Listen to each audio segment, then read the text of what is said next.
आपको लग रहा है रेलवे में कि रेलवे में आपने आसान आसान क्वेश्चन करें और 100 में से 90 करके आप पास हो जाओगे, तो आप गलत सोच रहे हो।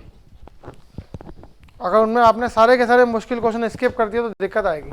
एसएससी में और बैंक में, इन दो में जो स्केलिंग होती है वो केवल पॉजिटिव स्केलिंग होती है, कि मतलब मिनिमम एक क्वेश्चन का 1 नंबर तो है ही, वो उससे कम नहीं कर सकते। क्या किसमें? नहीं, 0.5 नंबर। कई बार क्या होता है, रॉ मार्क्स जो आपके आता है एसएससी में आते हैं ना, और बाद में उनके कुछ आंसर की चेंजेस के कारण कुछ ऊपर नीचे हो सकता है। आपके उन्होंने एक बार आपको रॉ मार्क्स बता दिए रॉ मार्क्स, अब फाइनल उन्होंने जो दोबारा आंसर की फाइनल आंसर मैच करे, उसमें हो सकता है आपका आधा नंबर ऊपर नीचे हो जाए, तो नेगेटिव स्केलिंग नहीं हुई है।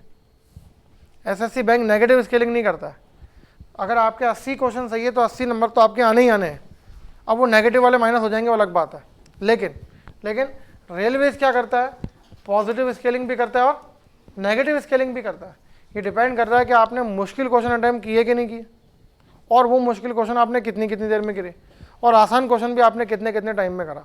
क्योंकि जब कंप्यूटराइज सिस्टम है तो एक एक क्वेश्चन पे आपने कितना समय व्यतीत किया, ये सब कंप्यूटर के पास डेटा सेव है ना। जैसे व्हाट्सअप अभी नया फीचर लेकर आया ना, या तो एक्सेप्ट करो या छोड़ो व्हाट्सअप, क्योंकि वो क्या करेगा, डेटा बेचेगा। वो बोल रहा है मैं तो डेटा बेचूंगा, आपको व्हाट्सअप यूज़ करना है तो करो, नहीं करना तो बंद कर दो। तो देखो अब क्या होता है। बहुत सारे आत्मनिर्भर लोगों के पास मौका है कि वो अगर इसी 1 महीने में ऐसा बड़ा एप्लीकेशन लॉन्च कर दे कि व्हाट्सएप को बंद कर सके। क्योंकि हर बड़ी चुनौती अपने साथ बड़ा मौका भी लेके आती है।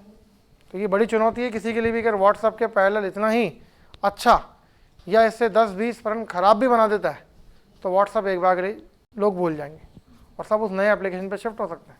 पर देखो ऐसा को करता है क्या, क्योंकि व्हाट्सएप ने तो बोल दिया हम तो डेटा शेयर करेंगे भैया, हमें तो पैसे कमाने, क्योंकि व्हाट्सएप को आप दे ही कह रहे हो। अगर आप दूसरी एप्लीकेशन चलाते हो तो क्या होता है, एडवर्टाइजमेंट आते ही आते हैं। चाहे ट्रूकॉलर चलाओ, चाहे फेसबुक चलाओ, चाहे इंस्टाग्राम चलाओ, कुछ भी चलाओ, पर व्हाट्सएप पे तो नहीं आते ना। कोई चलाकर एडवर्टाइजमेंट कर रहा है तो अलग बात है, वो आपको मैसेज भेज रहा है तो अलग बात है, वो अपना स्टेटस शेयर कर रहा है तो अलग बात है। लेकिन व्हाट्सएप खुद कोई एडवर्टाइजमेंट नहीं देता ना, वो अब देगा। और वो किस पे काम करता है, एआई, आर्टिफिशियल इंटेलिजेंस पे काम करता है ना। कैसे कि जिस भी तरह की चीज़ें आप देखते हो करते हो, वो सब उनको पढ़ेगा, उनको रीड करेगा और उसके अकॉर्डिंग आपको सजेशंस बताएगा। फॉर एग्जांपल कि आपने अपने स्टेटस पे डाल दिया या आपने 10-20 लोगों को मैसेज कर दिया कि मुझे एक मकान खरीदना है, तो बस अगले ही दिन से आपको बिल्डर्स के एडवर्टाइजमेंट दिखने शुरू हो जाएंगे ऑटोमेटिकली। तो जिस तरह की चीज़ें आप सर्च करोगे उसी तरह के एडवर्टाइजमेंट आते रहेंगे। खैर, तो अभी क्या है कि ये रेलवे क्या करता है, नेगेटिव मार्किंग भी करता है। हर एक चीज़ कंप्यूटर के पास सेव हो रही है, बस उसी के अकॉर्डिंग आपके मार्क्स बनते हैं। तभी तो 100 में से 122 नंबर आना संभव है। बस ऐसा रेलवे में होता है, एसएससी में कभी नहीं होगा कि 200 में से 225 आ गए। 200 में से 180, 190, 199 लाए जा सकते हैं, 200 लाए जा सकते हैं, पर 200 से ज़्यादा नहीं लाए जा सकते, क्योंकि उसमें पॉजिटिव स्केलिंग होती है, नेगेटिव नहीं होती। और पॉजिटिव को भी वो क्रॉस नहीं करते कभी कि 200 आउट ऑफ 200 मैक्सिमम है। आप मेंस का पेपर देने गए मैथ्स का, 200 में से 200 ले आओ, इंग्लिश का पेपर देने गए 200 में से 200 ले आओ, लेकिन उससे ज़्यादा नहीं आएंगे। रेलवे में क्या है, दोनों बातों की लिमिट ख़त्म कर दी, पॉजिटिव स्केलिंग की भी लिमिट नहीं है और नेगेटिव स्केलिंग की भी कोई लिमिट नहीं। क्वेश्चन जितने ज़्यादा करके आओगे उतने आपके पास होने के चांसेस हैं। अब अगर आपने 84 किए हैं तो अच्छी बात है, अगर आपने उसमें मैथ्स और रीजनिंग के क्वेश्चन छोड़े तो ये बुरी बात है, क्योंकि जीके के क्वेश्चन तो नहीं आता मतलब नहीं आता, फाइनली नहीं आता। आप 1 घंटा दे दें, 5 घंटे दे दें, नहीं कर सकते हो, पर मैथ्स रीजनिंग नहीं छूटना चाहिए। और मैथ्स रीजनिंग में रेलवे बहुत सिली क्वेश्चन पूछता है जिसमें गलतियाँ भी होती हैं। उन गलतियों से बचने के लिए आपको 90 मिनट दिए जाते हैं कि आप उसको रिवाइज कर सको। बहरहाल अभी करेंगे आपका होमवर्क चेक। डीआई हम जब शुरू से पढ़ते आ रहे हैं, हमने डीआई पहले पढ़ी, कॉमन डीआई लगभग 1800 क्वेश्चन पढ़ लिए, पूरी डीआई हमको लगा ख़त्म हो गई। फिर हम चैप्टर पढ़ने आए तो हमने पार्टनरशिप में फिर पार्टनरशिप की डीआई पढ़ी, एलिगेशन में एलिगेशन की, रेशो में रेशो की, एवरेज में एसआईसीआई में एसआईसीआई की। लेकिन परसेंटेज में हमने डीआई नहीं पढ़ी, प्रॉफिट लॉस में डीआई नहीं पढ़ी, और डिस्काउंट में भी डीआई नहीं पढ़ी। कारण ये तीनों की तीनों डीआई इंटरकनेक्टेड है, कंफ्यूजिंग है, इसलिए हम इस डीआई को एक साथ पढ़ेंगे। और मैंने आपको कहा था कि भाई आप 53 क्वेश्चन तक करके आओगे, नहीं भी करके आते हो तो कोई बात नहीं, आप हर सब क्वेश्चन टाइप का एक एक क्वेश्चन तो करके आओगे ही आओगे। फॉर एग्जाम्पल आगे बढ़ते हैं तो पहला क्वेश्चन सेट, हालांकि एग्जाम में कभी भी 49 क्वेश्चन का कोई डीआई का सेट नहीं आता, पर ये 49 क्वेश्चन का डीआई का सेट बनाया गया है आपको समझाने के लिए कि जितने भी तरह के डीआई के क्वेश्चन प्रॉफिट लॉस को लेके पूछे जा सकते हैं वो सब एक ही जगह आपको मिल जाते हैं। प्रॉफिट लॉस में एक क्वेश्चन मैंने आपको कराया था, वो क्वेश्चन था एक्सपेंसेस वाला, एक्सपेंसेस, प्रॉफिट और इनकम। आप इसे ईपीआई याद रखें बस। क्या? जो कॉस्ट प्राइस होती है वो एक्सपेंसेस कहलाता है, प्रॉफिट ही होता है, जो सेलिंग प्राइस होती है वो इनकम कहलाती है। कोई आप में से मुझे बताएगा कब एक्सपेंसेस है और कब कॉस्ट प्राइस है?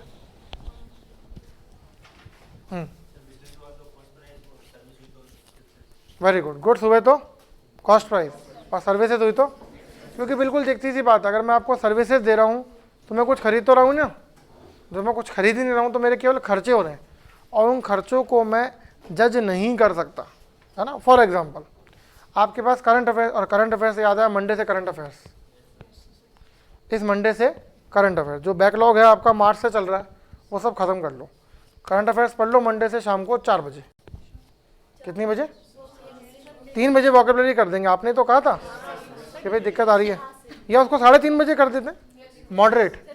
3 बजे आप इस बैच छूटता है तो आधे घंटे आप रिफ्रेश हो सकते हो। तो मंडे से हाँ बिल्कुल डेली होगी, मंडे से 3:30 बजे, समझ रहे हो? मैं यहाँ लिख देता हूँ, इस वाले बोर्ड पे लिख देता हूँ भाई, तो मुझे दूसरे बैचेस का भी याद रह जाएगा। मंडे से 3:30 बजे, 3:30 बजे क्या? इंग्लिश की वोकैबुलरी की क्लास। ये विशेष काम आएगी एसएससी में, बैंक में, फिलहाल रेलवे में काम नहीं आएगी। और उसके बाद क्या? 4:30 बजे आपके अपने पुखराज सर की। डाउट क्लियर और नॉट? क्या भाई, करंट अफेयर्स हमने पुखराज सर को बहुत डांट के कहा है कि 1 घंटे से ज़्यादा मत करना, तो फिर आप कितने घंटे मान के चलोगे? 1.5 घंटा मान के चलो, क्योंकि पहले रूटीन में ये होता था कि 5 सेशन आपके लगते थे पूरे महीने में, आइदर फ्राइडे और सैटरडे, जो भी आपके बैच का शेड्यूल था। पर आफ्टर लॉकडाउन वो सब कुछ शेड्यूल टोटल बिगड़ा रहा, तो वो धीरे धीरे कवर होगा। तो आप माने कि मार्च, अप्रैल, मई, जून और जुलाई, इन 5 महीने की जीके तो अगले 2 हफ्ते में ख़त्म हो जाएगी, क्योंकि तब ज़्यादा डेटा था ही नहीं ना, तब कुछ हुआ ही नहीं कोरोना के अलावा, सरकार ने कुछ होने नहीं दिया, सरकार भी कसम खा के बैठी थी कि पूरा देश बर्बाद ही करेंगे। बिल्कुल बर्बाद कर दिया, कम से कम 25 साल पीछे चले गए, है ना। और कितने सारे बेचारे लोग बेरोजगार हो गए, कितने सारे लोगों ने सुसाइड कर लिया, और सरकार को केवल एक ही चीज़ से मतलब था, पैसा पैसा पैसा। जितनी सरकार जेब भर सकती थी उतनी जेब भर ली। जिस स्टेशन पे पहले चाय बेची जाती थी अब उसी स्टेशन को बेचा जा रहा है ना। मैं देश नहीं बेचने दूंगा, मैं देश नहीं, बिल्कुल सही है, बेचने नहीं दिया, खुद ही बेचूंगा, किसी और को नहीं बेचने दूंगा, खुद ही बेचूंगा। तो स्थिति खराब है। हमने भी वो डायलॉग चेंज करके लिख दिया है कि राहुल गांधी के विदेश भागने तक उधारी बंद है, उसमें साथ में शामिल कर दिया है राहुल गांधी और नरेंद्र मोदी दोनों के विदेश भागने तक उधारी बंद, दोनों इक्वल है। तो देश को बिल्कुल बिल्कुल नाकामी के स्तर पर खड़ा कर दिया। और कोई ये कहे कि आप में से कहता फिर क्या करते लॉकडाउन ना करते, तो जो उन बाकी 40 देशों ने करा वो करते। 40 देशों ने कोई लॉकडाउन नहीं करा, कोई मास्क नहीं, कोई सोशल डिस्टेंसिंग नहीं, 40 देशों में मिलाकर के भी 1000 लोग नहीं मरे। 40 देशों में मिलाकर के भी 1000 लोग नहीं मरे। और एक पर्टिकुलर देश की बता रहा हूँ, उस देश में 250 लोग मरे। लोगों ने विरोध किया कि आपने कुछ नहीं करा, 250 लोग नहीं मरते। बोले अरे बेवकूफ़, हर साल हमारे देश में फ्लू से 2000 मरते हैं, इस बार 250 ही मरे। हमने 1750 बचा लिए। और लॉकडाउन करते ना तो ना जाने फिर कितने मरते, ये लोग डर से मरते। ऐसी बहुत सारी कंट्रीज़ हैं, पर भारत को दिख रहा था केवल राजनेताओं को दिखा केवल पैसा, बस जहाँ से पैसा आ जाए सब बेच दो, सारे काले कारनामे छुपा लिए, CAA का विरोध छुपा लिया। आप देख लो किसान कब से बैठे ना, कोई सुन रहा है उनकी? कोई नहीं सुन रहा। ये किसान भी नहीं सुनेंगे। आप देखना चुनाव में समय बदलते देर थोड़ी लगता है, चुनाव फिर आएंगे, तब क्या करोगे? आप उनको गिना रहे हो कि हमने तुम्हारे लंगर में खाना बांटा था, है ना, ऐसा करा था, वैसा करा था। समय आएगा ना तो ये सब जो अकड़ है ना वो धरी रह जाएगी, किसी की भी हो। सिकंदर ही नहीं बचा ना, जो पूरी दुनिया को जीतने निकला था, तो उससे बड़ा तो फिर आप किसको मानोगे, है ना। श्री कृष्ण को भी प्राण त्यागने पड़े थे, श्री राम की भी मृत्यु हुई, तो भगवान थोड़ी हो गए। जब ऊपर वाले की मार पड़ेगी ना, सब बराबर हो जाएगा। और मुझे बहुत खुशी होगी कि जो ऊपर वाले की मार तड़प तड़प के पड़े, एक झटके में नहीं मरे कि रेल एक्सीडेंट में मर गए, हवाई जहाज उड़ गया मर गए, वैसे नहीं मरे, तड़प तड़प के मरेंगे, तो बहुत अच्छा लगेगा। मतलब मेरी आत्मा को बड़ा चैन मिलेगा, क्योंकि लोग तड़पे हैं, मैं खुद तड़पाऊँ, है ना। पहले फाइनेंशियली तड़पाऊँ, फिर मेंटली तड़पाऊँ, फिर फिजिकली तड़पाऊँ। फाइनेंशियली तो आप सब जानते ही हैं, मेंटली इसलिए क्योंकि मेरा पैशन है पढ़ाना, वरना मैं IAS बन चुका था। मैं क्यों पढ़ा रहा हूँ यहाँ पर? अपनी खुशी के लिए पढ़ा रहा हूँ, पैसा सेकेंडरी है, अपनी खुशी के लिए पढ़ा रहा हूँ। तो पहले मैं मेंटली तड़पा के मैं पढ़ाऊँ किसको? नोट्स तो ढेर सारे हैं, 25,000 क्वेश्चन मैं आपको पढ़ाता हूँ मैथ्स रीजनिंग में मिला करके। कितने? किसको पढ़ाऊँ? अब नहीं पढ़ा पा रहा। फिर फिजिकली तड़पा, दिन भर बोर हो रहा हूँ, करूँ क्या? मैंने वीडियो रिकॉर्ड करने शुरू, कितने वीडियो रिकॉर्ड करूँ? 1, 2, 5, 7, 10, बोरियत होती है कैमरे के सामने, तो बड़ी परेशानी हुई। वो दिन वो रातें भूल ही नहीं जा सकती, है ना। और सरकार को लगता है कि कोई फ़र्क नहीं पड़ेगा, 5 साल बाद हो सकता है 100 में से 30, 40, 50, 60, 70 लोग भूल जाए, लेकिन 30 लोग भी अगर मेरे जैसे याद रखेंगे ना, तो हर आदमी 1,000, 10,000 वोट तोड़ेगा, बिल्कुल। और मैं आपको बार बार याद दिलाता रहूँगा कि अगली बार बीजेपी को वोट मत देना, कांग्रेस को। ये एक मोटा सवाल है कि किसको दें। अरे नोटा करके आ जाओ, आत्म सुकून मिलेगा कि हमने किसी चोर को वोट नहीं दिया, सब बराबर। हाँ, सरकार नोटा तब एक उसका सर्टेन परसेंटेज आपको सुरेंद्र सर बता पाएंगे कितना होना चाहिए, 30%। कोई तो सुनेगा, है ना। और ऊपर की लाठी तो बेआवाज होती है। मतलब मैं जब नोटा करके आऊँगा तो मुझे सुकून होगा कि मैंने किसी भी चोर को वोट नहीं दिया। जिन देशों के प्राइम मिनिस्टर और प्रेसिडेंट पढ़े लिखे थे ना, ये चाय बेचने वाले नहीं, ये जो राहुल गांधी ने घर बैठ के पढ़ाई करी वो नहीं, फर्जी डिग्री वाले नहीं, जिनके वाकई पढ़े लिखे थे ना, उन देशों में मौतें ही नहीं हुई, क्योंकि वो जानते थे कोरोना मतलब नॉर्मल फ्लू है। उन सबको पता था, उनके साइंटिस्ट उनको बता रहे थे कि कुछ नहीं है। यहाँ के साइंटिस्ट ने बताया था, उन्होंने कहा नहीं, हमें तो पैसे कमाने, क्या होगा तुम्हारे से, कुछ नहीं। तो ये सब निकल जाएगा। खैर वापस आते हैं। सर्विसेज तो मैं आपको पढ़ा रहा हूँ, मैं आपको सर्विस दे रहा हूँ, तो मैंने खरीदा क्या? कॉस्ट तो मेरी कुछ हुई नहीं ना। लेकिन अब करंट अफेयर्स की जो शीट आपको हर हफ्ते मिलती है 8 पेज की, क्या कॉस्ट मानते हो उसकी? 8 रुपये। बहुत हाईली रेट पे प्रिंट कराएं तो भी 8 रुपये, ठीक है। मतलब हाईली कराएं तो 16 रुपये, एक पेज के 2 रुपये, और एवरेज रेट पे कराएं तो 8 रुपये। तो 8 रुपये उसकी कॉस्ट है जो आपको लग रही है, लेकिन उसके पीछे एक टाइपिस्ट, कंप्यूटर ऑपरेटर जो पूरा इसी काम में एंगेज है, उसका दूसरा काम ही नहीं है करंट अफेयर्स के अलावा। एक फैकल्टी पुखराज सर इसी में एंगेज है, उनका दूसरा काम ही नहीं है करंट अफेयर्स के अलावा। प्लस जितने सारे प्रिंट यहाँ से निकलते हैं उसको प्रूफ रीड होने के लिए इंटरनेट चल रहा है, कंप्यूटर के एक्सपेंस, ये सब मैं किस में शामिल करूँ?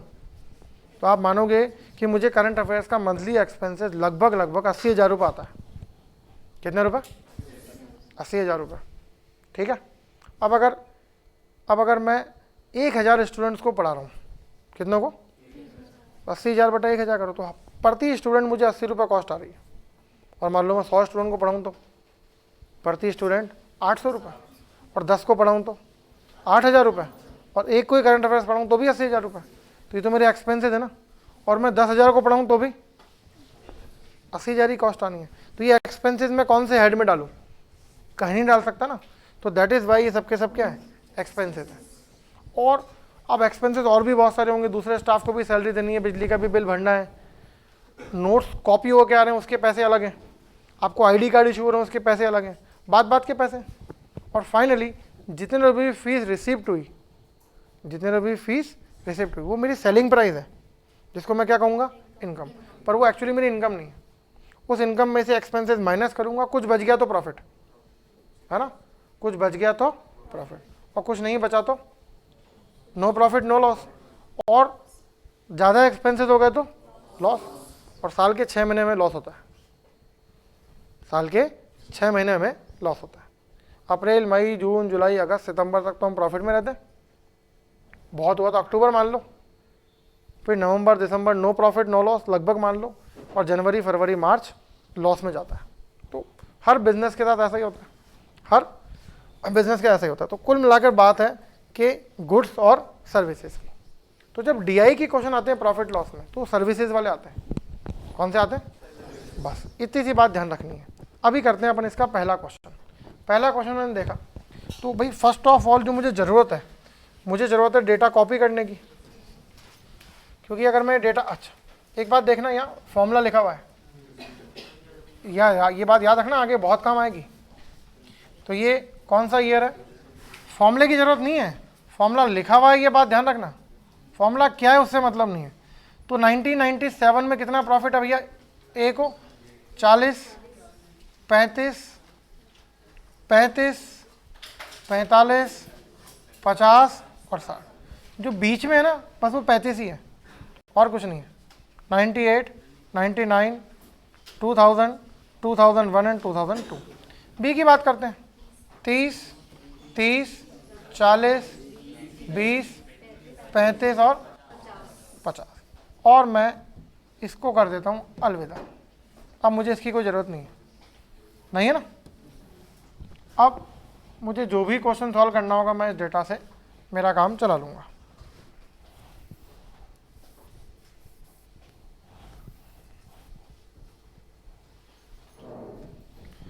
तो वर्ष 2000 में कौन सी कंपनी की बात कर रहे हैं, बी की। व्यय मतलब क्या, कॉस्ट प्राइस कितनी थी। हर क्वेश्चन में लिख ले में कि वर्ष 2002 और बी कंपनी की बात हो रही है। एक्सपेंसेस कितना, 200, प्रॉफिट कितना है भाई, 2000 की बात कर रहा, सॉरी 2000 की, कितना परसेंट प्रॉफिट है, 20%, तो 200 का 20% 40, जुड़ के कितना हो गया, ये मेरा आंसर आ गया 240। कौन सा ऑप्शन, फर्स्ट ऑप्शन। 100 मान के भी कर सकते हो, बिल्कुल, क्या 100, हाँ 120 120 से कर सकते हो ना, बिल्कुल सही है। 100, 20, 120, जिसमें 100 किसके बराबर है, 200 के, तो 120 किसके बराबर होगा, 240। दोनों तरीकों से कर सकते हो, ऐसे भी कर सकते हो कि 200 का 120%, पर हमारा दिमाग थोड़ा सा स्लो काम करता है जब हमें नए शब्द दिखाई पड़ते हैं। डन, कुछ कॉपी करना है। क्वेश्चन नंबर 4,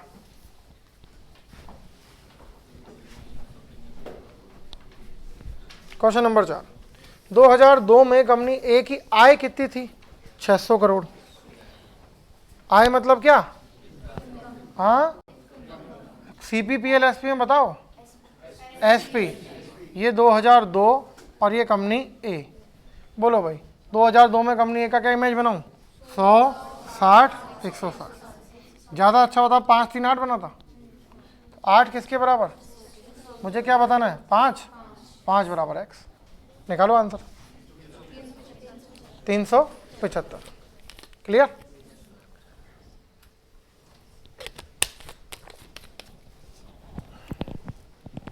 बढ़े इसके आगे, ये 8 से कटेगा, 2 से 300 बार, और 2 से 4 बार, 4 से 75 बार, 4 से 25 बार, सॉरी 25 या 75, 75 इंटू 5, 375। क्वेश्चन नंबर 7,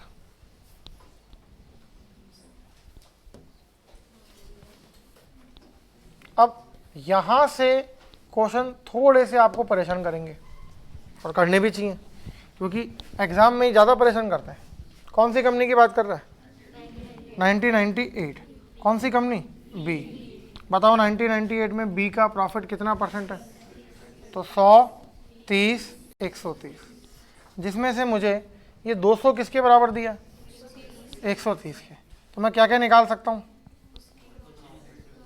मैं प्रॉफिट भी निकाल सकता हूँ और मैं कॉस्ट प्राइस भी निकाल सकता हूँ। ठीक है, अब बताओ मुझे कि एक्स बताना है कि वाई? कुछ नहीं बताना मेरे को, इसने ईयर ही चेंज कर दिया, ये आ गया 1999 पर। अब भाई आपने डेटा मुझे दिया है 98 का और क्वेश्चन पूछ रहे हो 99 का, तो कैसे आंसर आएगा? पर हम जल्दीबाजी में क्या करते हैं, इसका आंसर निकाल ही देते हैं। डायरेक्ट ही आंसर क्या है? सी एंड डी। बात समझ में आई? केवल एक शब्द, और वो शब्द क्या क्या 1999, बोल अब ईयर चेंज कर दिया। कोई डाउट इस तरह के क्वेश्चन? आगे बढ़ते हैं, क्वेश्चन नंबर 10।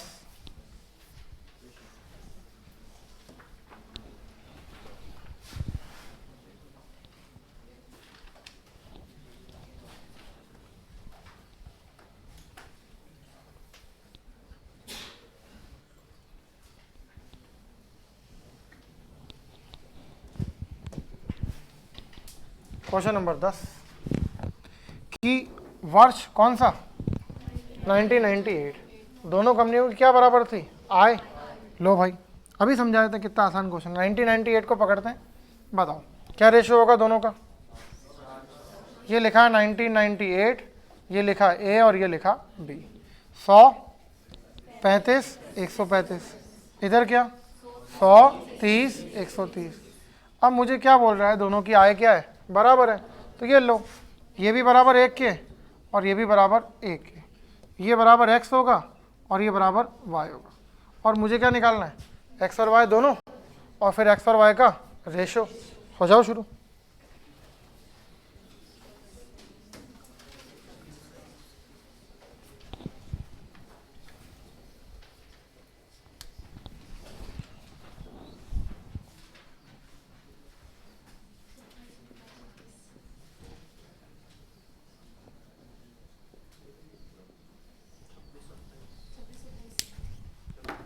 मुझे तो पहले x की वैल्यू चाहिए।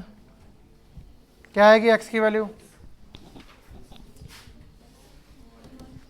100/135, और बहुत ज़्यादा माथाफोड़ी करोगे तो y की वैल्यू भी निकाल लोगे, 100/130।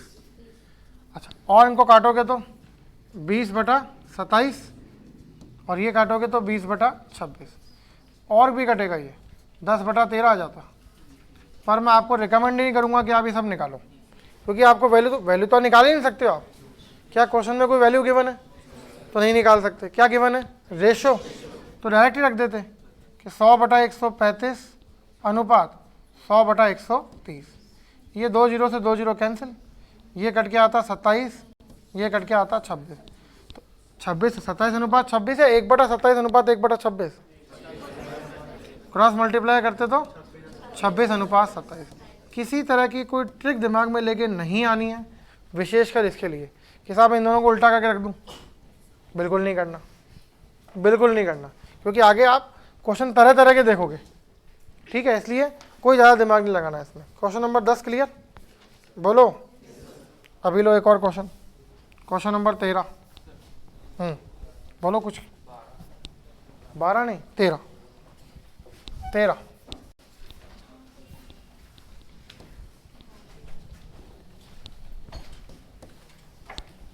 वर्ष 2000 में कंपनी ए और बी की आय का अनुपात कितना था? बराबर तो नहीं था ना इस बार? हाँ, वो जो ट्रिक आप लगा रहे थे वो अब काम नहीं करेगी। ठीक है भाई। 12 में मेरे भाई प्रॉफिट का रेशो बताना है। आपने एक्सपेंसेस निकाल दिया होगा, आएगा? बॉर्नवीटा पियो। हाँ, बादाम खाते हो?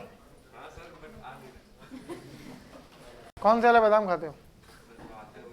2 आते, एक नकली एक असली। क्या भाव लाते हो? तो फिर नकली वाले हैं। एक तो जो भी आप खा रहे हो आते हैं बादाम, आते हैं अमेरिकन बादाम, वो नहीं। एक आता है मामरा बादाम देशी, वो 2500, 3000 रुपये, 4000 रुपये किलो आते हैं। वो असली, वो कड़वे भी आते हैं, वो असली होते हैं। तो अगर आप अमेरिकन बादाम खा के खुश हो रहे हो ना कि मेरे में अकल आ रही है, तो अमेरिका खुश हो रहा है, बोले इनको कुछ नहीं आ रहा। हाँ, बहरहाल निकल जाएगा प्रॉफिट का रेशो, दोबारा ट्राई करना है ना, नहीं तो प्रॉब्लम क्लास लेंगे, अभी आ जाएंगे क्वेश्चन। अब भाई साहब कौन से वर्ष की बात कर रहा है? 2000 की। ए और बी दोनों लिख देते हैं, बताओ क्या इमेज बनेगी? 145 145, और ये वाला कितना? 120 120। अब इसने मुझे इनकम का रेशो इस बार दिया है 3 और ये दिया है 4, तो 3 और 4 ही मान लो। अब मुझे एक्सपेंसेस का रेशो बताना है, तो x और ये y। अब क्या करूं? x को डायरेक्ट लिख दूं, कितना? 300 बटा 145, और y को भी डायरेक्ट लिख दूं 400 बटा 120। मुझे होशियारी नहीं करने की, कुछ कट रहा है, कुछ नहीं काटना अपने को। तो अब अपन अपना आंसर निकाल लेंगे। ये 2 0 से 2 0 कैंसिल, ये 4 से कटेगा कितनी बार? 30 बार, और ये 30 से 5 से कटेगा 6 बार, और 5 से कटेगा 29 बार। क्या आ गया? 18:29। क्लियर है? तो वो ट्रिक रिवर्स करने वाली उसी क्वेश्चन में काम करती है जब इनकम का रेशो बराबर दे रखा हो एज वेल एज एक्सपेंसेस पूछा हो। ठीक है, कोई doubt? Question number 13 clear. Question number 15 पे आते हैं।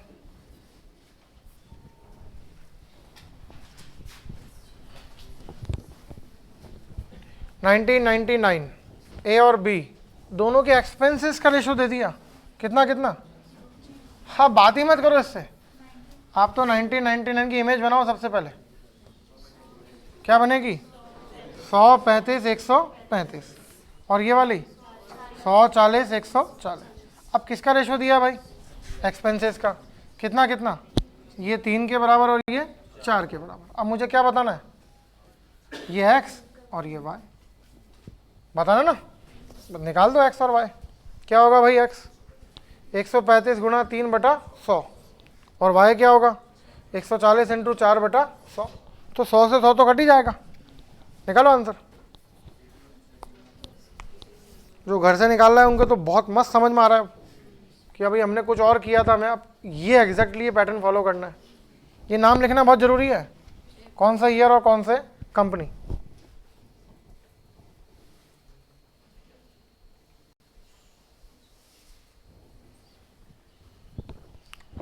कितना है भाई? x अनुपात y लिखा जाएगा 135 गुणा 3 बटा 100, 140 गुणा 4 बटा 100। ये 100 से 100 हो गया कैंसिल। 5 से काटेंगे तो 27 बार, 5 से काटोगे तो 10 कटेगा 2 बार। 27 या 81, 14 चौक 56, 56 का डबल 112। तो अपना आंसर आ गया 81:112। कोई डाउट इसमें? बोलो, आवाज़ नहीं आ रही आपकी। एक और क्वेश्चन, क्वेश्चन नंबर 17। देखो आप इस इंप्रेशन में मत रहो कि टाइम क्या हो रहा, अगली क्लास क्या होगी, क्योंकि ये भी शुरू हो गया तो ये खत्म होगा।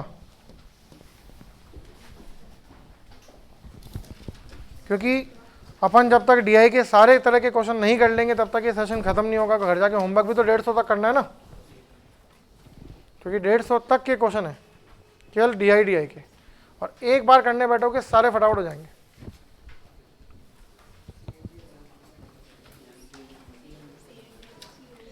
कौन से ईयर का डेटा दिया है? तो डेटा बता भी 99 का ही सकते हो। किसका पूछ रहे हैं? 2000 का। कैसे बता दोगे? क्या आंसर हो गया? सी एंड डी। क्लियर? 21।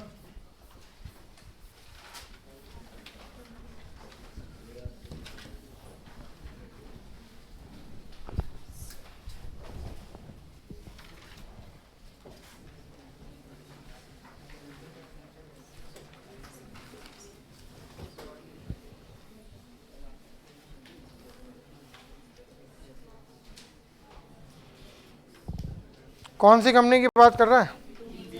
बी की। कौन से ईयर से कौन से ईयर तक? अब आप में से कुछ लोग मुझे होमवर्क नहीं करके ये कह रहे हैं कि साहब हमारे समझ में नहीं आया ये क्वेश्चन। क्या बचा इसमें समझने लायक? बताओ।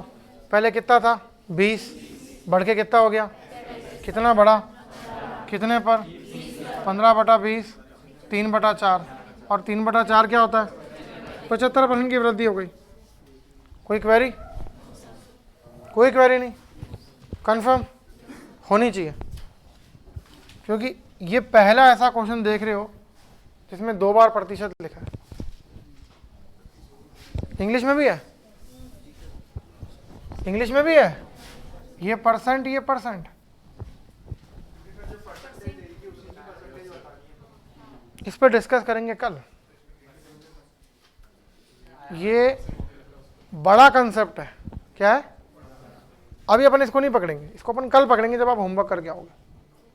और मैंने आपको इस डीआई की शुरुआत में बताया, हर चैप्टर की डीआई एक चैप्टर के साथ पढ़ रहे हैं, पर प्रॉफिट लॉस, परसेंटेज और डिस्काउंट की नहीं। ये कंफ्यूज करेगा ये शब्द, उसको अपन कंफ्यूज करने नहीं देंगे। ये तो मैंने अभी आपको बताया है कि पहली बार ऐसा क्वेश्चन देख रहे हो कि परसेंटेज कितनी बार है। ऐसे तो क्या परसेंटेज 10 बार आ जाएगा, पर खड़ी पाई आने से पहले, सेंटेंस खत्म होने से पहले 2 बार आ गया।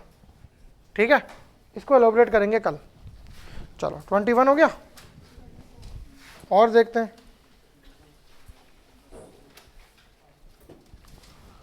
22। हो सकता है इसको आज ही एलोबरेट कर देंगे।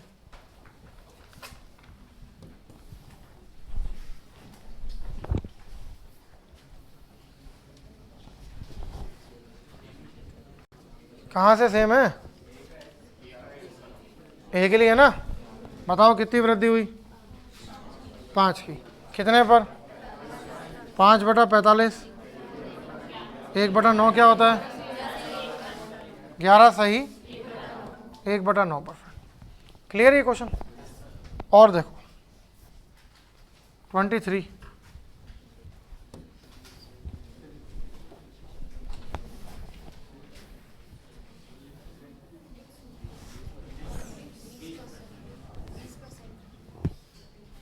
बोलो भाई, 20%। डायरेक्ट आंसर है।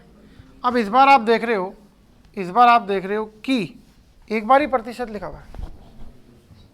इससे प्रीवियस क्वेश्चन यानी 22 में 2 बार था, 21 में भी 2 बार था, इसमें केवल 1 बार है।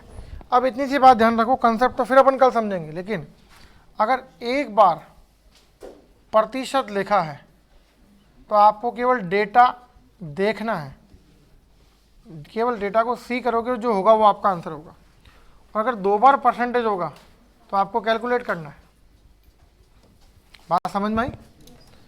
21 और 22 में देखो कितनी कितनी बार परसेंटेज लिखा है, 2 बार, तो आप कैलकुलेट कर रहे हो। और एक बार लिखा होता तो आप केवल देखते और वो आपका आंसर होता। अब इसको लंबे समय तक कैसे याद रख सकते हो? तो बहुत आसान है। एग्जामिनर एक बार परसेंटेज लिखेगा और 2 बार परसेंटेज लिखेगा, 2 अलग सिचुएशन है। उसको कब मेहनत ज़्यादा करनी पड़ेगी, एक बार लिखने में या 2 बार लिखने में? और एक बार लिखने में मेहनत, तो अगर एग्जामिनर ने मेहनत कम करी तो आप भी मेहनत कम करो, डेटा देखो और आंसर बता दो। उसने अगर मेहनत ज़्यादा करी तो आप भी मेहनत ज़्यादा करो, आप उसको कैलकुलेट कर लो। क्लियर है ये बात? 24।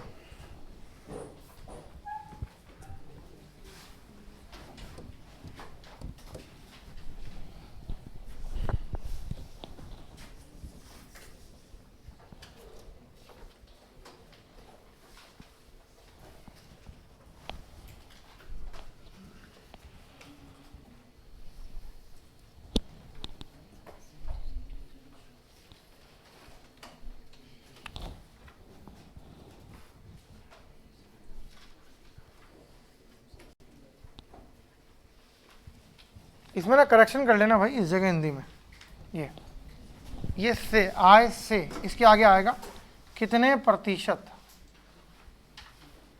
कितने प्रतिशत अधिक या कम थी। ठीक है, केवल हिंदी में ही करेक्शन है, इंग्लिश में नहीं है।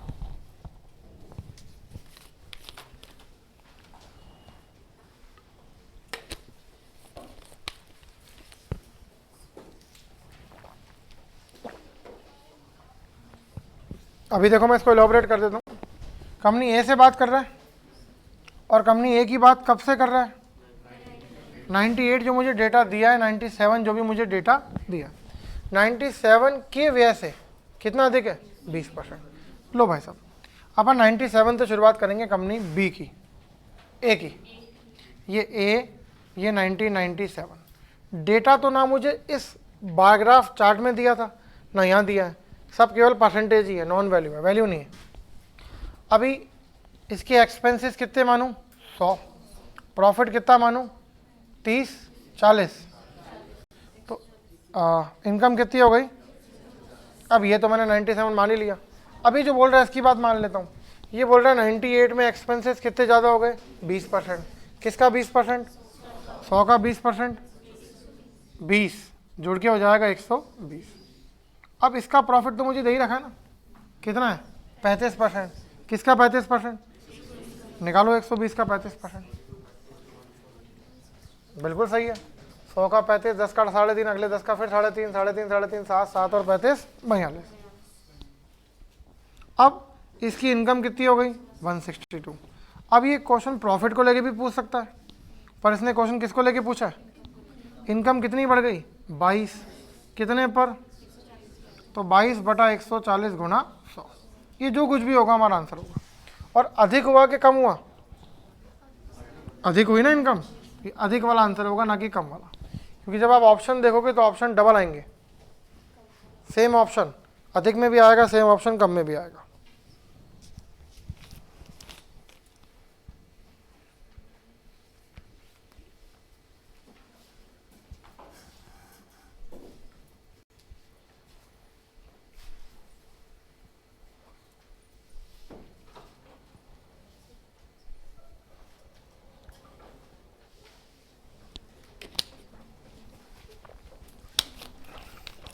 ये क्वेश्चन समझ में आ गया भाई?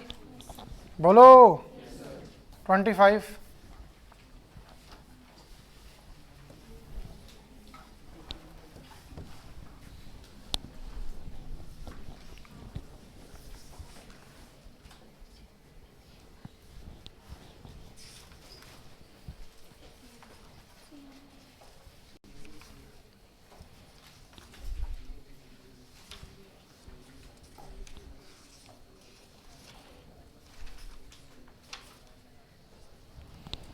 क्या आंसर होगा? चलो ट्राई करेंगे। 1995 में और 1997 में कंपनी बी के एक्सपेंसेस क्या हैं? बराबर है। बहुत अच्छी बात है। 95 का तो मुझे डेटा दिया ही नहीं है ना, किसका दिया है? चलो 97 से शुरू करते हैं। 100, 30, 130। ये 130 किसके बराबर है? 15.5 के। तो भाई ये किसके बराबर होगा? एक्स के। एक्स निकाल लेते हैं। एक्स आ जाएगा अपना 155, 1550 बटा 130। ये आ गया एक्स। मुझे इसके एक्सपेंसेस मालूम पड़ गए, बहुत अच्छी बात है। और मुझे ये भी मालूम है इन दोनों के एक्सपेंसेस क्या हैं? बराबर है। ये भाई साहब टिक टैक कौन कर रहा है? प्लीज़ बंद कर दो। उसको जाना है क्लास से बाहर चले जाओ, मैंने आंखें बंद कर लिया। मेरी मम्मी कसम कुछ नहीं कहूँगा, पर ये टिक टैक बंद कर दो। नहीं पढ़ना तो चले जाओ। 155/13। अब मेरे से क्या पूछा? 1995। जा रहा भाई कोई बाहर? चलो 155/30। 1995 के एक्सपेंसेस मुझे मालूम पड़ गए। ये पूछता मैं बताया था, प्रॉफिट परसेंटेज नहीं पता तो मैं कैसे बता दूं? तो आंसर क्या हो गया? CNT। पर इसका मतलब ये मत निकालना कि इन गिवन ईयर्स के अलावा कोई भी ईयर पूछेगा तो हमेशा CNT होगा। अभी आंसर आएंगे भी सही, अभी आंसर आएंगे भी सही। ठीक है, क्वेश्चन 25 क्लियर। 26 पे आते हैं भाई। 26 कुछ करेक्शन दिखा हिंदी में? दिखा ना? करो करेक्शन। सॉरी इंग्लिश में।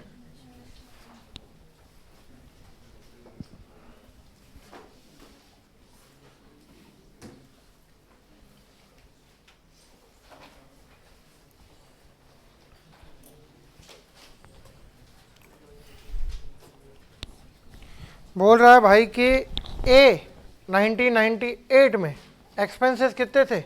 200 करोड़। बहुत अच्छी बात है। और ए की 1998 की आय उसी कंपनी के 2001 के एक्सपेंस, मतलब स्टेप बाय स्टेप है। ये लिखा ए, ये लिखा 1998। बोलो भाई एक्सपेंसेस कितने दे दिए? 200 करोड़। प्रॉफिट कितना परसेंट था? 35, कितना हुआ 70, इनकम कितनी 270। अब इसने बोला ये जो इनकम थी ये किसी और का एक्सपेंसेस है, इसी कंपनी का 270 करोड़। यहाँ तक कोई डाउट? अब 2001 में इसकी इनकम बतानी है, बता सकते हो ना? बिल्कुल। 2001 में कितना प्रॉफिट है इसका? 50% और जोड़ेंगे तो 400, तो आंसर आ गया 405 करोड़। क्लियर? कौन कर रहा था भाई वो टिक टैक? वॉशरूम जाना है, वॉशरूम जाया हो, पड़ोसी बता दिया करो, तू व्याकुल हो रहा है। कौन कर रहा था? क्योंकि पिन ड्रॉप साइलेंस के अंदर ऐसे टिक टैक बड़ी चुभती है ना?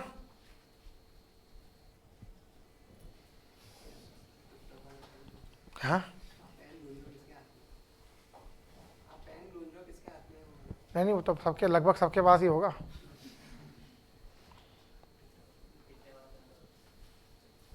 और मुझे परेशान करना हो ना तो ऑडियो रिकॉर्ड करके भी ला सकते हो, मैं ढूंढ ही नहीं पाऊंगा। सबके पेन ले आओ बिना खटके वाले, बिना कैप के, और बस ऑडियो चलाते जाओ। अब मैं कैसे ढूंढूंगा? लेकिन ये सोचो कि अगर मैंने ढूंढ लिया कि ऑडियो कौन चला रहा है, फिर क्या होगा? है ना? क्या आएगा? कत्लेआम, भूचाल, भौकाल, तांडव। चलो 26 क्लियर? ये स्टेप बाय स्टेप था, स्वयं कर सकते थे। 29 ये बहुत मस्त क्वेश्चन है, और 29th जैसे क्वेश्चन करते करते एग्जाम में 1 घंटा हो जाता है। कितना?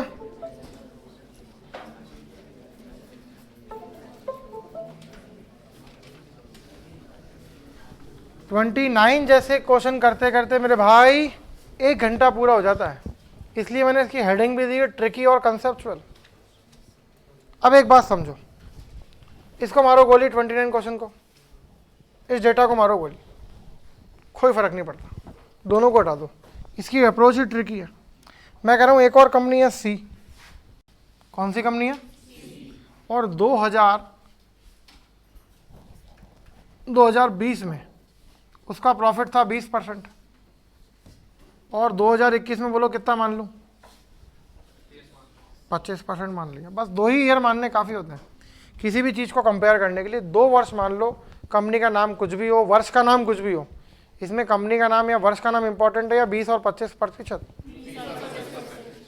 अभी देखो, अभी मैंने कहा कि भाई ये एक्सपेंसेस, ये क्या याद कराया था? ये ईपीआई, ये 100, ये 20 और ये 120, और ये 100, 25 और 125। That's it. मैंने ना मुझे ए से मतलब है, ना मुझे बी से मतलब है, ना मुझे इनकी इसी ईयर से मतलब है। मैंने तो 2% अपने मन से मान लिए, 20 और 25। अब देखो तरह तरह के रेशो आ सकते हैं। फॉर एग्जाम्पल एक्सपेंसेस और प्रॉफिट का रेशो जो कभी पूछता ही नहीं है, कभी नहीं पूछता, ठीक है? क्या आएगा इस वर्ष के लिए? 5 और 1 आएगा। 5 और 1, मैं 5 और 1 नहीं लिख के 5 ही लिख दूँ ना, क्योंकि 100/20 क्या होता है? 5, और 100/25 क्या होता है? 4। मैं इसके आंसर पॉइंट में या वैल्यू में निकालना चाह रहा हूँ। तो ये किस किस का रेशो हुआ? एक्सपेंसेस और प्रॉफिट का, ठीक है भाई? अभी मैं निकालता हूँ एक्सपेंसेस और इनकम का रेशो। अब 100/120 करूँगा, 5/6 आएगा। 5/6 क्या होता है? 0.83। फिर आगे आता जाएगा 33, उसको छोड़ो। 100/125 कट के 4/5 आएगा। 4/5 क्या होता है? 0.80। अभी क्या बचा?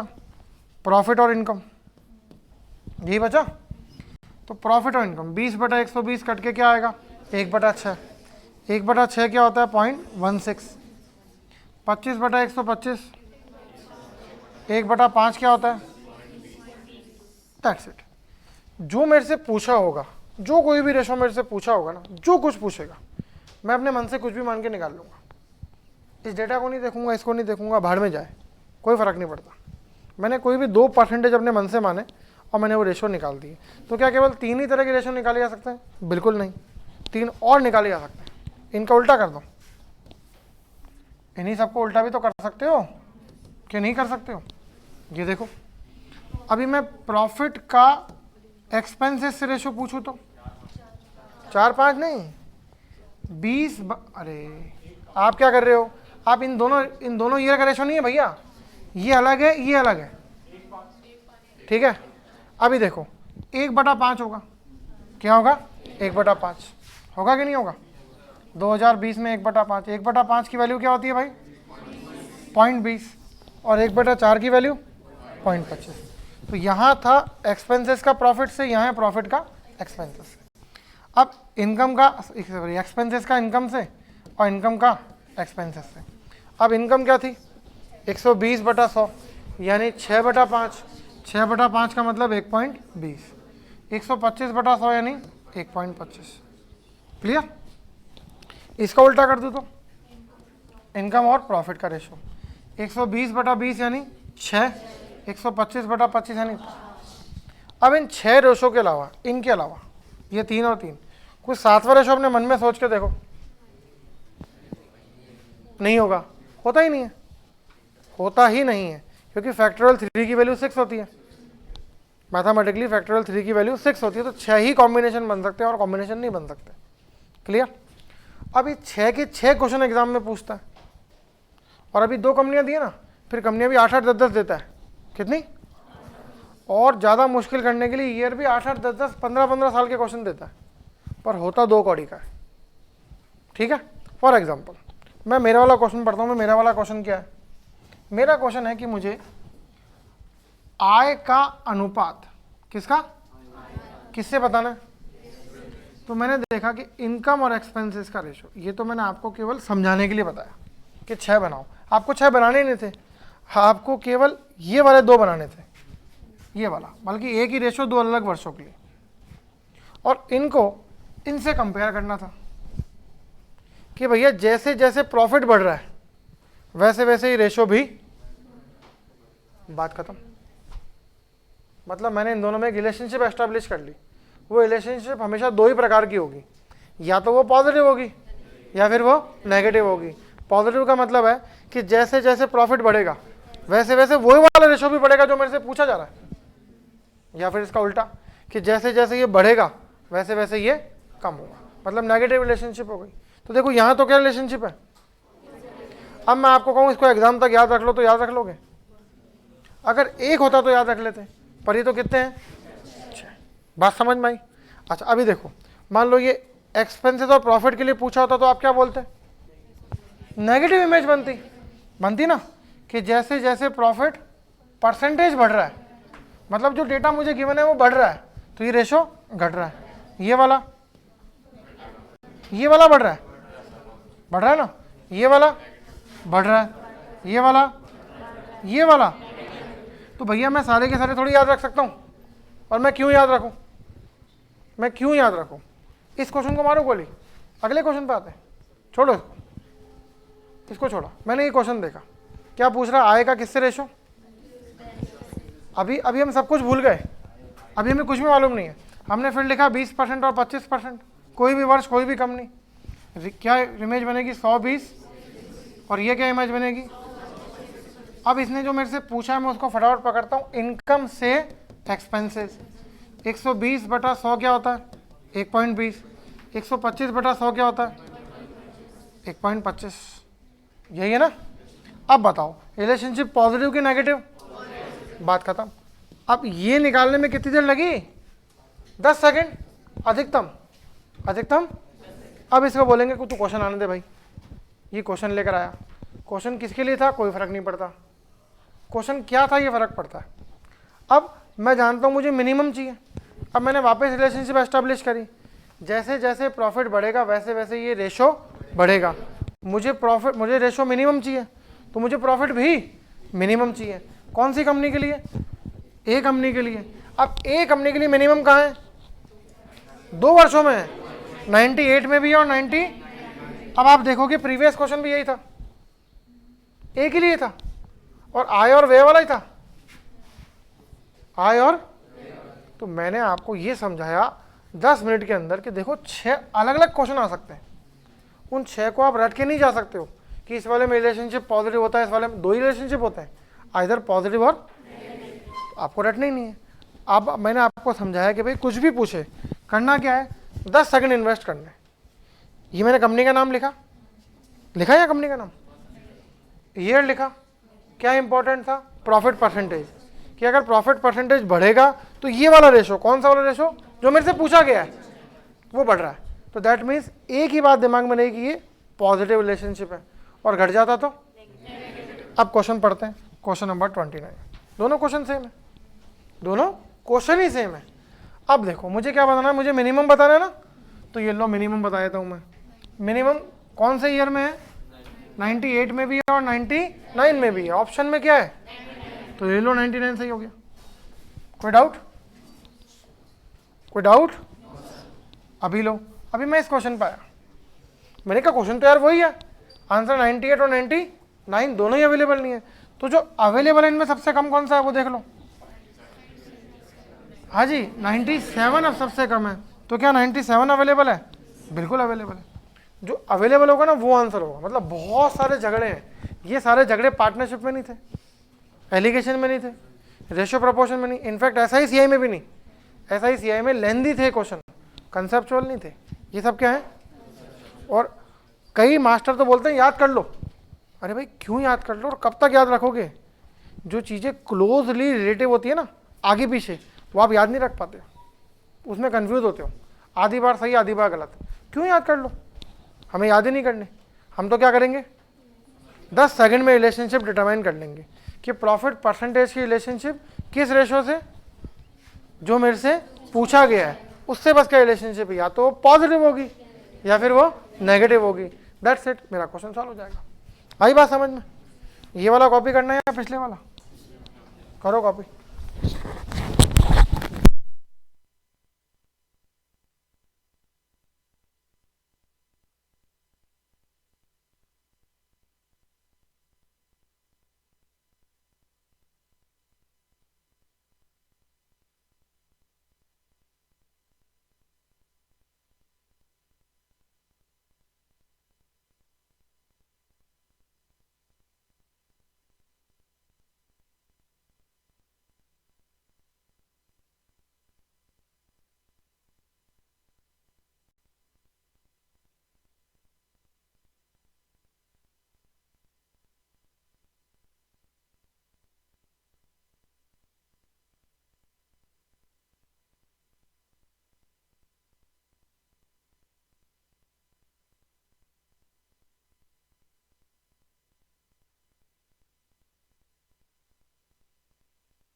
अभी 29 question number clear, question number 30 clear.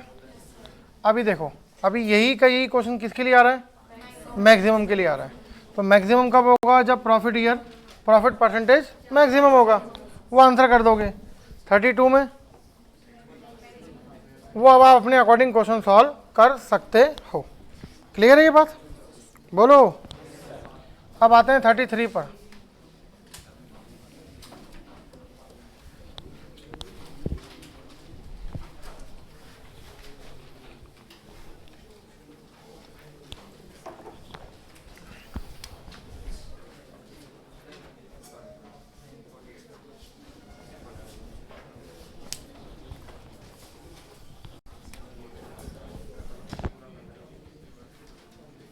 पढ़ो और करने की कोशिश करो।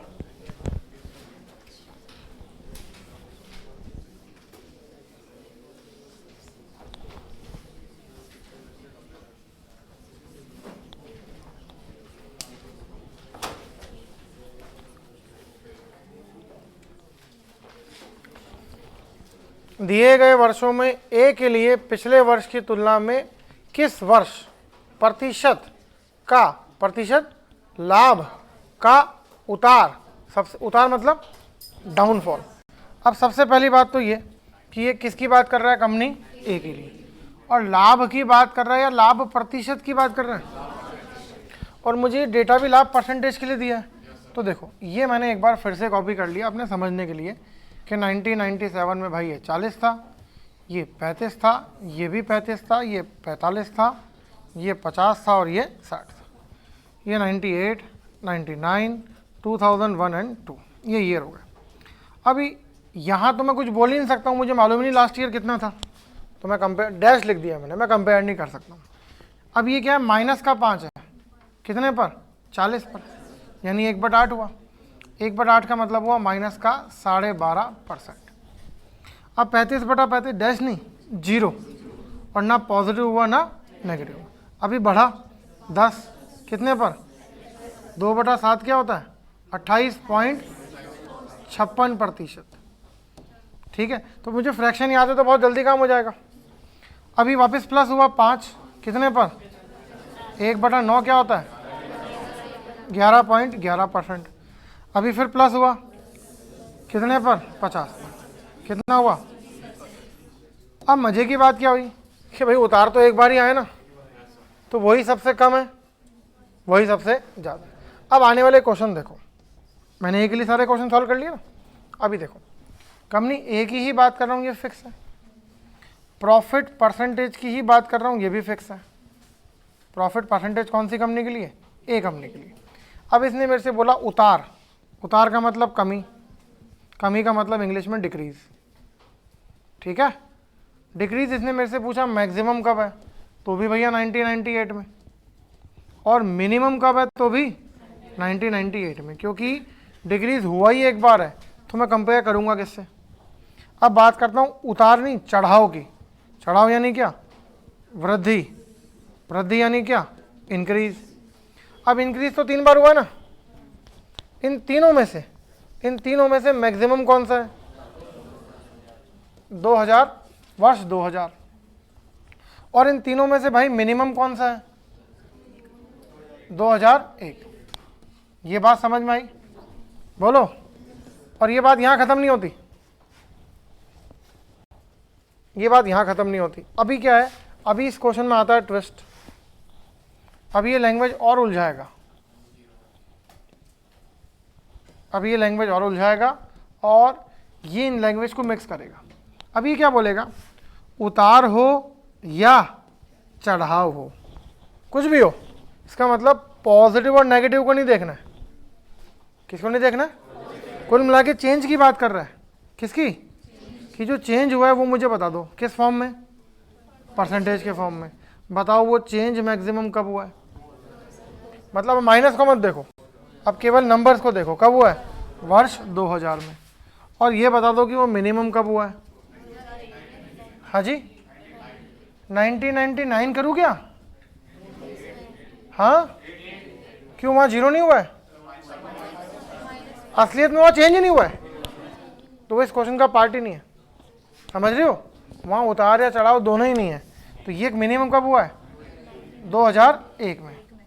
ये बात समझ में आ गई? इस तरह से लैंग्वेज वाले क्वेश्चन आते हैं। तो ये दोनों चीज़ें पूछता रहेगा, वृद्धि भी और कमी भी। कभी पूछेगा चढ़ाव के लिए, कभी बोलेगा उतार के लिए, कभी दोनों को मिक्स कर देगा, उतार या चढ़ाव, कमी या वृद्धि, कुछ भी हो आप तो वो मैक्सिमम बताओ कब है। बात समझ में आ गई? करो उसको कॉपी।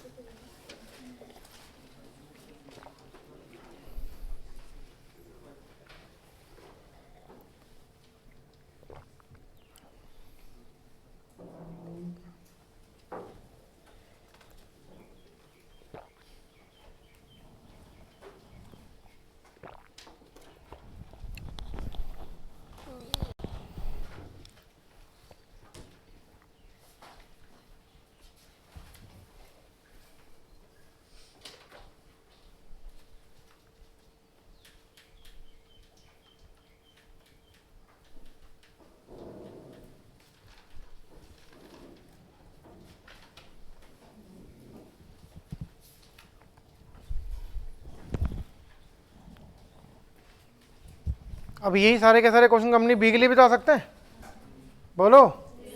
अभी क्या है, जो 50 क्वेश्चन की मैंने एक डीआई बनाई ना, उसमें सभी तरह के क्वेश्चन और कंसेप्ट इंक्लूड कर दिए। अब 150 तक क्वेश्चन करते जाने, सारे हो जाएंगे। अब कल तो करवाओगे होमवर्क या फिर बेइज्जती करवाओगे? करवाओगे? अच्छा, खुद ही घर पे करवाओगे क्या होमवर्क?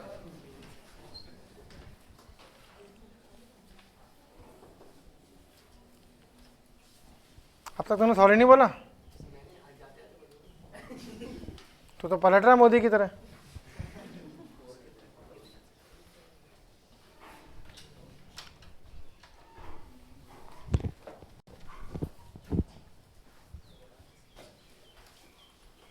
कर लिया भाई कॉपी? अब क्या बाकी रह गया इसमें? क्या क्वेश्चन भी कॉपी कर रहे हो हैं?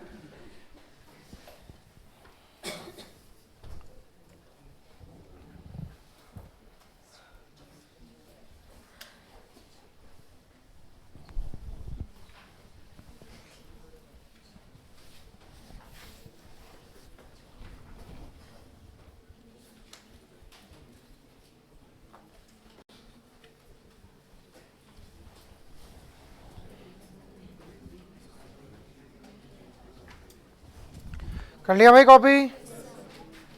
Question number 37।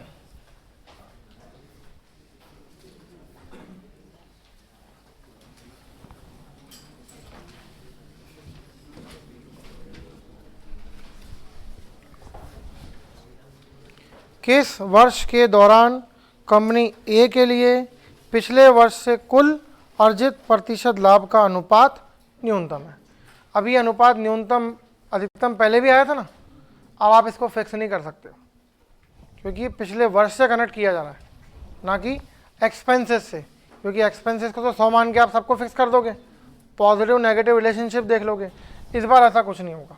अब देखो, कंपनी ए के लिए पिछले वर्ष से अनुपात, लो भाई साहब, ये वही ए 1997 में कितना, 40, 35, 35, 45, 50 और 60। जैसा कुछ अभी आपने लिखा था ना, उससे ही कुछ मिलता जुलता, उससे ही कुछ मिलता जुलता। बस मुझे क्या करना है, this year upon last year, 35/40, ये तो बता ही नहीं सकता हूँ ना, तो 7/8 पॉइंट में लिखूँ तो 0.875। बोलो, 35/35 एक ही हो गया, 45/35 9/7, 9/7 का मतलब होता है 1 सही 2/7, यानी 1.2856। 50/45 यानी 10/9, 1 सही 1/9 का मतलब 1.11। 60/50 यानी 6/5, यानी 1.20। ये हमेशा पॉजिटिव ही आएगा, ये कभी नेगेटिव आ ही नहीं सकता, क्योंकि कमी वृद्धि की बात थोड़ी कर रहा है। कमी होगी तो 1 से कम आ जाएगा, वृद्धि होगी तो 1 से ज़्यादा आ जाएगा, और कमी वृद्धि दोनों ही नहीं हुई तो 1 आ जाएगा। अब मुझे क्या बताना है, पिछले वर्ष से बताओ मिनिमम कब है? 1998 में, बस यही तो मिनिमम है 0.875। तो मेरा आंसर क्या हो गया 1998। कोई डाउट इसमें? बोलो। बस अब सारे के सारे कंसेप्ट हो गए खत्म। अब तो 2-4 क्वेश्चन देखने, दैट्स इट।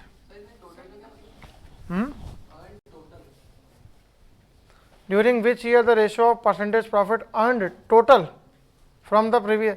टोटल मतलब वो आपको एग्रीगेट करके बता रहा है। इस कंपनी के पास एक ही तो प्रोडक्ट होगा नहीं, बहुत सारी सर्विसेज होगी। किसी एक सर्विस पे प्रॉफिट कुछ होगा, दूसरे पे कुछ होगा, तीसरे पे कुछ होगा, सबको कंबाइन करके बता रहा है कि ऐसा प्रॉफिट हुआ है। ठीक है। 39 कॉपी करना था क्या? क्वेश्चन भी कॉपी कर रहे हो क्या? अरे ये कॉपी नहीं करना होता है, ये तो छाप देना होता है कि घर जाके कॉपी कर लेंगे। कॉपी के लिए करना था।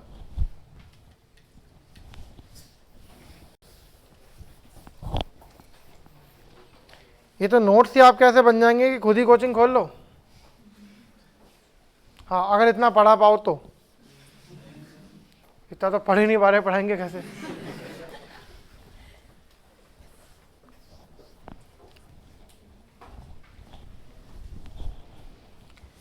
हाँ जी, कर लिया अभी कॉपी। समाप्ति पर आ गए, कंसेप्ट सारे खत्म हो गए। 39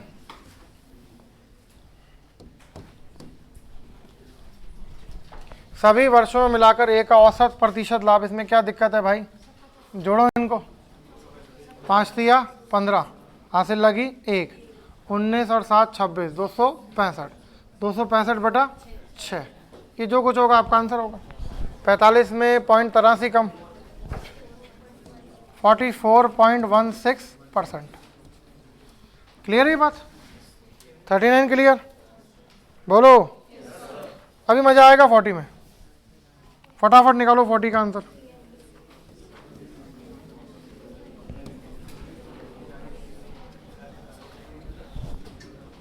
दो हजार 1998, 1999 और 2001, इन तीनों को मिलाकर के 120% प्रॉफिट हुआ है। और यहां कहीं प्रतिशत लिखा हुआ नहीं है, यहां प्रॉफिट लिखा हुआ है। क्या लिखा हुआ है? अब इन शब्दों का फर्क फिर है कि एक तो एक बार प्रतिशत लिखा आना, और एक 2 बार प्रतिशत लिखाना, और एक बार प्रतिशत लिखा ही नहीं आना। तो मैंने आपको बताया था कि अगर एक बार प्रतिशत लिखा हो तो इसका मतलब एग्जामिनर ने मेहनत करी कि नहीं करी? कम करी। तो आप केवल डेटा देखोगे। अगर उसने 2 बार प्रतिशत लिखा तो उसने मेहनत करी कि नहीं करी? तो आप कैलकुलेशन करोगे। और उसने हरामखोर ने, हाँ, उसने कुछ भी नहीं लिखा परसेंट, तो उसने मेहनत नहीं करी ना। तो आप भी बोल दो, आपको देखना भी नहीं है, आपको बोलना है C&D। अब इसको मैं आपको एग्जांपल से बता देता हूँ। मैंने इस मार्कर को बेच के 50% लाभ कमाया। 50% लाभ कमाया। बताओ कितने रुपए का प्रॉफिट हुआ? क्यों नहीं पता? क्योंकि मैंने आपको वैल्यू नहीं दी, तो वैल्यू निकालोगे कैसे? और ये क्या पूछ रहा है? वैल्यू पूछ रहा है, तो हम कैसे बता देंगे? आई बात समझ में? लेकिन अभी तो फ्लो में आंसर आने वाला था ना। आई क्या था? बस 40% मुंह से निकलने वाला था। ऐसे फंसोगे इसमें। 43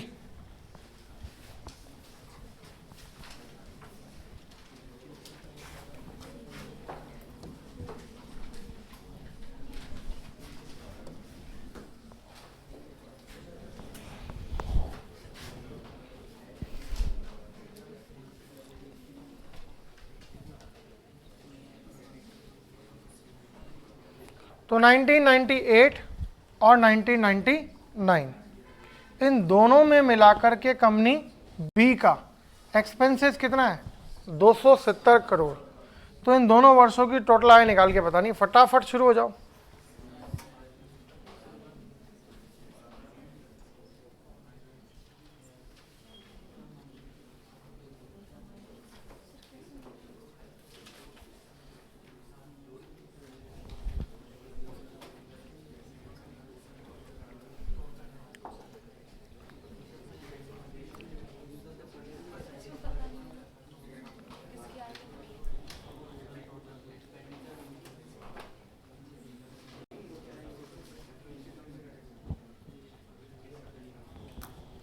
आएगा क्या आंसर?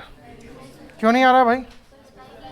ये देखो, ये मैंने लिखा कंपनी बी, ये मैंने लिखा 1998, ये लिखा 1999, ये ई, फिर क्या, फिर आई, EPI। मैंने कहा देखो भाई ये 100 है और ये भी 100 है, कहीं क्वेश्चन में दिया है क्या बराबर है, तो मैं कैसे मान सकता हूँ। चलो मैंने मान लिया, ये 30 और ये 40, ये हो गया 130 और ये हो गया 140। अब मेरे अकॉर्डिंग ये 200 हुआ और ये 70 हुआ और ये 270 हुआ, तो मैं कह दूंगा कि देखो भाई जो 200 है ना वो तो बराबर है 270 के, और जो 270 है वो किसी ना किसी के बराबर हो ही जाएगा। 2 जीरो से 2 जीरो कैंसिल, 27 का स्क्वायर कितना, 729 का आधा। ऐसा तब हुआ जब मैंने दोनों को बराबर माना। पर क्या ज़रूरी है दोनों को बराबर मानूं? अभी देखो मैं 1998 में और 1999 में क्या लिखते हैं यहाँ पर, EPI क्या लिखूं, 100 और 200, माना 1 और 2 का रेशो हो गया। अब 100 का 30% जोड़ के हुआ, इसका 40% जोड़ के हुआ, ये टोटल हो गया 280, ये जुड़ के हो गया 300 और ये हो गया 410। अभी मैं कह रहा हूँ कि देखो नहीं 300 जो है वो तो 270 के बराबर है, और जो 410 होगा सपोज वो x के बराबर होगा, तो ये 2 जीरो से 2 जीरो हो गए कैंसिल, सब बात खत्म। ये पॉइंट में नहीं आ रहा, ये पॉइंट में नहीं आ रहा, वो पॉइंट में आ रहा है, तो बराबर हो ही कैसे सकते हैं। तो मैं कौन सा वाला सही मानूं, 1:1 या 1:2? अभी तो 2:1 भी कर सकता हूँ ना, तो इसका आंसर क्या हो गया, C एंड D। मैं डिटरमाइन नहीं कर पा रहा हूँ, क्लियर है ये बात। तो क्या मैं इसका मतलब ये मानूं कि जब कभी मुझे कंबाइंड एक्सपेंसेस दिए जाएंगे तो हमेशा आंसर C एंड D आएगा। अगर वो बोल देता कि एक्सपेंसेस बराबर है तो आंसर ये वाला होता, या वो रेशो कुछ भी देता मैं रेशो रख के आंसर निकाल लेता, लेकिन वो ये भी नहीं बोले, ना वो एक्सपेंसेस दे, ना वो बराबर दे, ना वो रेशो दे, तो क्या आंसर निकाला जा सकता है? बिल्कुल निकाला जा सकता है, लेकिन क्वेश्चन में कुछ और हिंट छुपा होगा। फिलहाल आप ये कॉपी करें।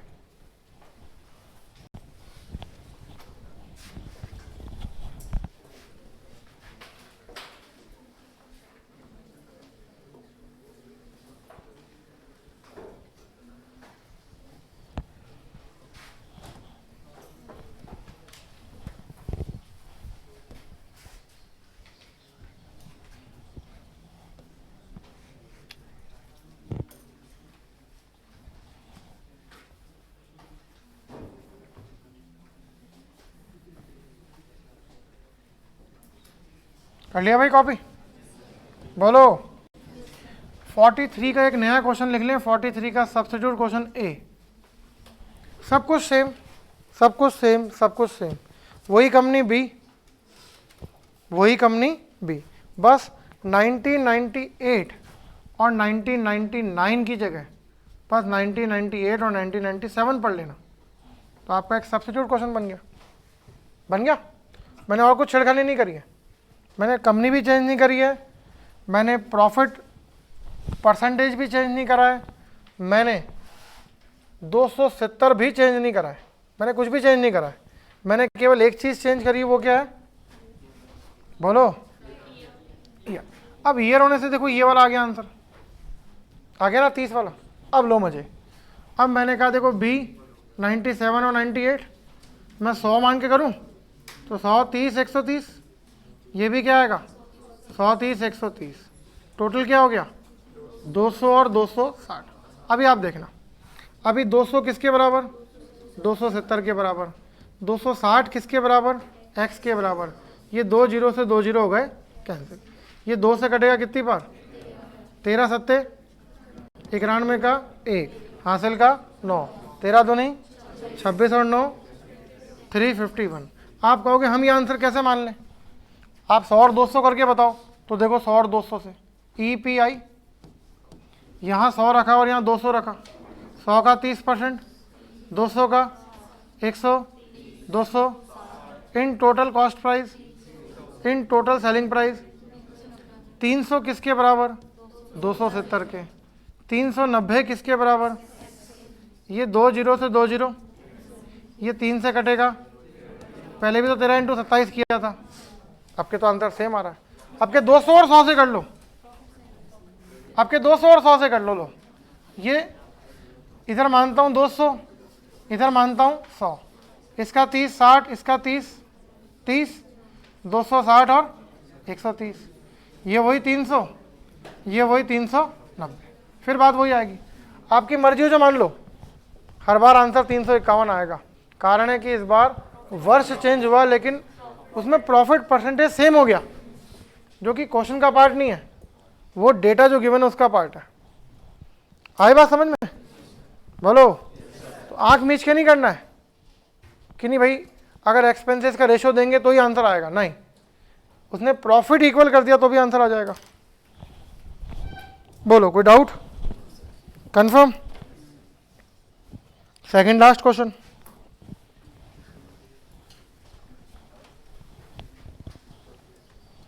ये कंसेप्ट क्लियर हो गया? बढ़े आगे? ये लो 49।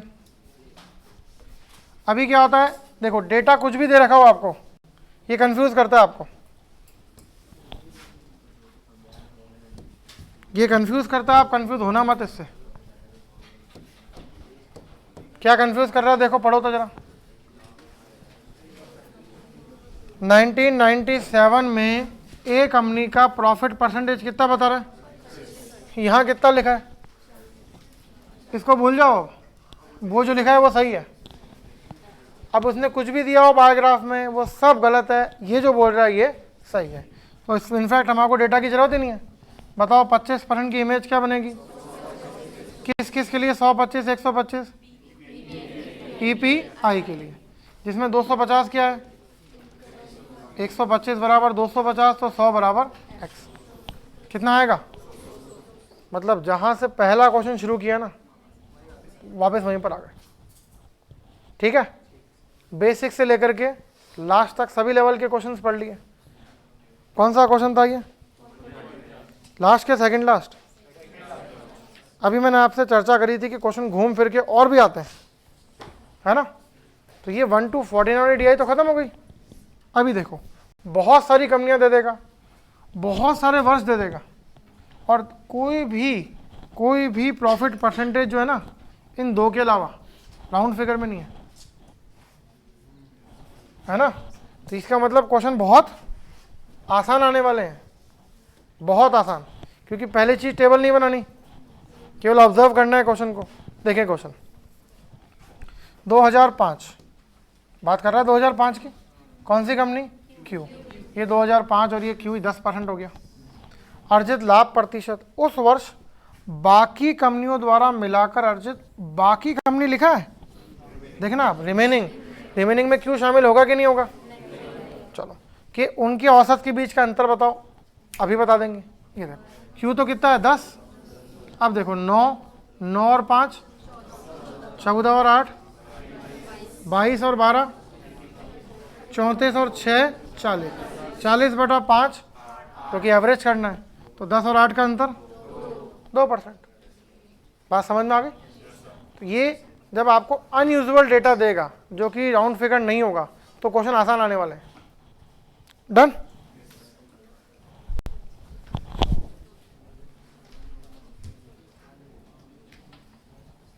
बोलो। अभी 50 का एक क्वेश्चन ए लिख लो, 50A, उसमें लिख लो इंक्लूडिंग क्यू को मिलाकर। मतलब मैं क्वेश्चन में इतना सा चेंज कर रहा हूं कि देखो आप कि 2005 में कंपनी क्यू द्वारा अर्जित प्रतिशत लाभ उस वर्ष सभी कंपनियों क्यू को मिलाकर द्वारा मिलकर अर्जित औसत प्रतिशत लाभ के बीच में अंतर। तो अभी आपने देखा क्यू कितना था, 10 था, रिमेनिंग ऑल कितने थे, 40 थे। क्यू को मिला लेंगे तो कितना हो जाएगा, 50 हो जाएगा।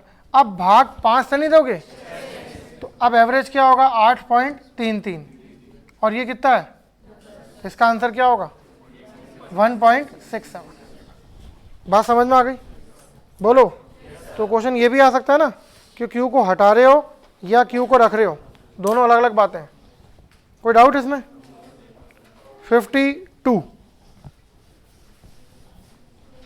52 मन में करने वाला क्वेश्चन है।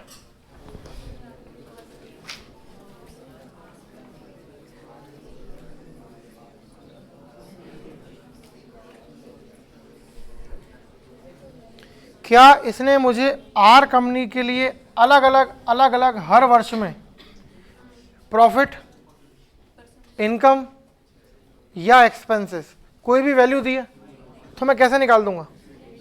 आंसर क्या हो गया? सी एंड डी। क्लियर है?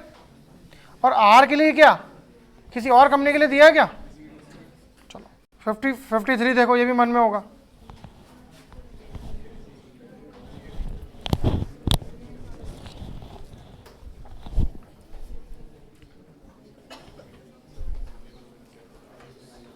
सभी वर्षों में मिलाकर कितना है यू के लिए?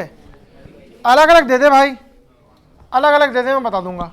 जैसे भी हमने क्वेश्चन किया था बी कंपनी के लिए, कि हम एक्सपेंसेस करें जो 1:1 माने, 1:2 माने, वहाँ 2 वर्षों का 270 दिया था।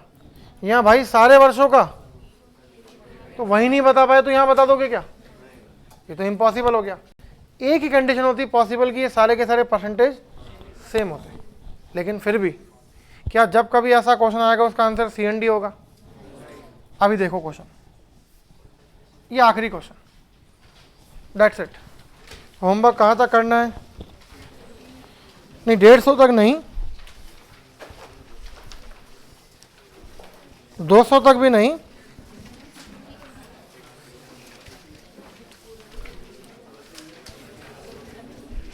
171 तक।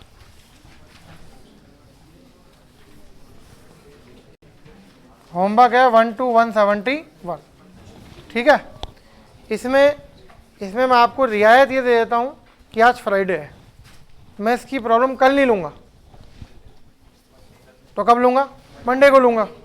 तो फ्राइडे, सैटरडे, संडे में आराम से कर सकते हो। तो कल मेरी क्लास होगी क्या? होगी, लेकिन नया टॉपिक पढ़ेंगे टाइम एंड वर्क, नई बुकलेट। क्लियर है ये बात? डन। लेकिन कल ये भी हो सकता है कि मैं 100 तक प्रॉब्लम ले लूँ, तो इसका मतलब ये नहीं है कि हम अब तो कल ही करेंगे होमवर्क, संडे को ही करेंगे, बिल्कुल नहीं। तो कल मैं 100 तक प्रॉब्लम लूँगा और नया टॉपिक पढ़ाऊंगा टाइम एंड वर्क। 100 तक में बचा ही क्या, 55 तक तो पहुँच ही गए। ठीक है भैया, डन। तो आपके जो साथी आज छुप कर नहीं आए, डर के नहीं आए, उनको बता देना। कोई देख रहे हो DI का होमवर्क है, हमें तो कल आना ही नहीं है। तो अब दिए गए वर्षों में एक ही कंपनी है, ये कंपनी का नाम क्या है उसको छोड़ो। औसत खर्चा बता सकते हो क्या? बिल्कुल बता सकते हो, क्योंकि क्या है ये देखो, ये कौन सा वर्ष? 93, और 93 का प्रॉफिट परसेंटेज कितना? 7.5। 120 बराबर है 100 के, तो 100 नहीं निकाल सकते हो? निकाल लोगे तो 93 का एक्सपेंसेस आ जाएगा। फिर ऐसे 90, अच्छा आप करना नहीं चाह रहे हो बात अलग है, आप समझ चुके हो कितना मुश्किल है। तो 93 आ जाएगा, 94, 95, 90 सब आ जाएगा ना, तो आंसर भी आ जाएगा। पर अब आपको एग्जाम में करना नहीं है कि डेटा इंडिकेट नहीं होगा, ये आंसर तो है ही नहीं। आंसर इनमें से कोई ना कोई एक होगा, वो कौन सा है वो निकालना पड़ेगा। एग्जाम में भले ही मत करना, घर पे तो सारे ही करने। होमवर्क क्लियर है? फॉर श्योर मैं कल 1 से लेकर 100 तक की प्रॉब्लम लूँगा और नया टॉपिक पढ़ाऊँगा। नया टॉपिक क्या होगा? Time and work. Time and work. जय हिंद, जय भारत।